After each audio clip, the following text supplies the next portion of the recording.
It's been in processing since probably before I met you guys. It's been like in process since like last summer. So like once I got signed, asylum and everything, I started just working on my project. I was already working on like music before then, but I just decided to scrap it and just start something new for my fans. So it started off being one thing. Like I didn't really even have a name for the project. I was just building.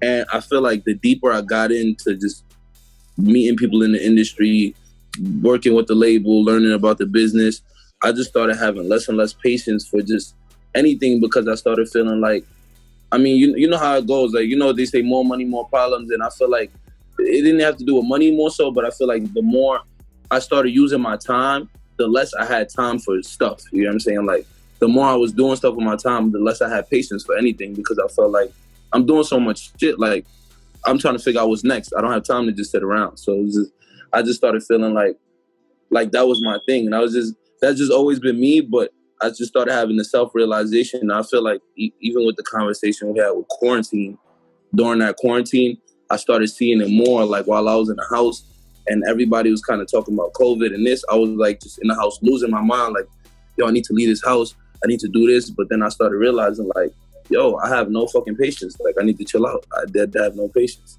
So that kind of made me realize like, all right, this is where I want to go with the project. Like, I'm trying to let people know who I am, and what better way to let them know than, you know, having no patience, because that's what it is anyway, you know what I'm saying? So it's just kind of like just me relaying the message to the people in general, like, you know, in life, we all gonna have no patience. We all like, you know, kind of want to get to our destination quickly, and it's okay to have no patience, but, you know, just always have your head on your shoulders. You know, you can't just, you know, jump the gun or for me run to the end of the line without fucking, you know, preparing for the race and everything. So for No Patience, I feel like the song that really made me kind of realize that this was the song for me was honestly the song No Patience. I feel like it sounds cliche because it's the name of the project, but I named the project the same day I named the song. You know what I'm saying? Because I made the song in my house during the quarantine. Like I was already working on, I had all 7 songs done, and I had the project done. It was going to be 7 songs. And I was figuring out the title of the song. And then we were just literally like just coming up with different ideas for like rollouts of the project, playing beats. And then when I heard the beat, I started like spitting what was on my mind. I was like, you know, get to the bag, no patience. That's what I want to do right now. I want to get to the bag. I got no patience.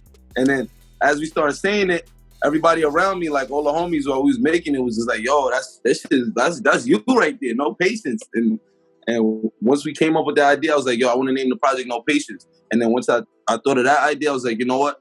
I'm going to lay down this song right here. And when I make this song, I'm going to make this the first song on the project. So I kind of named the project before I made the song, but I know I was going to make the song.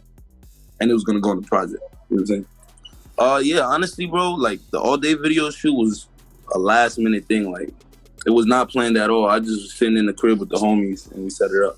That honestly came about like last minute. Like, I just made the song and then I was with my buddies and they were like pressing me out like, yo, Hass, like, you gotta shoot a video. Like, let's get a cameraman and just shoot a video, like, for the fuck of it. Cause like I hadn't dropped music in like 2 months. So we went and we got a cameraman and I just put on my Instagram story like, yo, I'm shooting a video at Clipse tonight. I need everybody there. Fucking 100 people came. So it was crazy. Like, I ain't even expect it. Like, I pulled up to Kif. It was like 10 people there already waiting for me. And I was like, what the fuck? I ain't even like expect them to be there.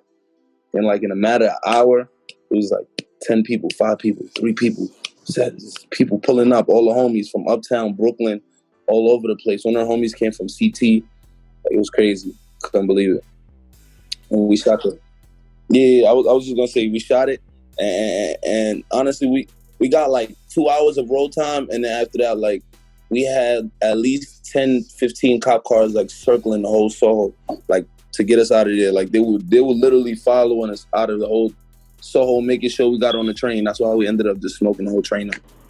Probably would say, Smooth Operator. Smooth Operator was fun.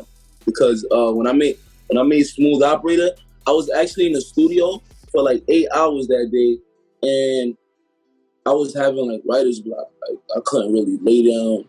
I couldn't lay down something I was really feeling. Like I was laying down mad joints, throwing them out. And then my producer, my man's 9-6, he was trying to play me this beat from when I first walked into the studio. He was like, "Yo, I got this beat for you. You'll like." And I was like, "Yeah. I mean, let me play the joints I got first." So right before we were about to close the session off, he was like, "Yo, I see. Like, I forgot to play the beat for you. Let me play that. Let me drop that joint for you." And he played it. And the funny part is that he had to go, like, he told me, like, he had to wrap it up. So right before he wrapped it up, he played the beat. And when I heard it, I was like, "Nah, bro, can I get in the booth real quick and just lay down the hook? Just real quick." And he let me go in the booth. I freestyled the hook. And then once I freestyled the hook, like, he took off his book bag. He put his bag to the side. He got comfortable. And we ended up staying in there for 2 hours extra and finished the song. So it was just, that was one of the crazy experiences where it was like all off emotion. Like, we were tired, ready to go home, done with the session. Then I got in the booth. Once I laid down that hook, it was like, we knew we had one. We couldn't go nowhere. Shout out to Trevor, man. That's my brother. Shout out to Trevor Spitter. Man, he's also an upcoming artist. He's coming out of New Jersey to me. Fire music. Make sure y'all tap in. We got some shit on the way. Got you. Everybody make sure you check out the record Bad Behavior, my homie Trevor, and Azar.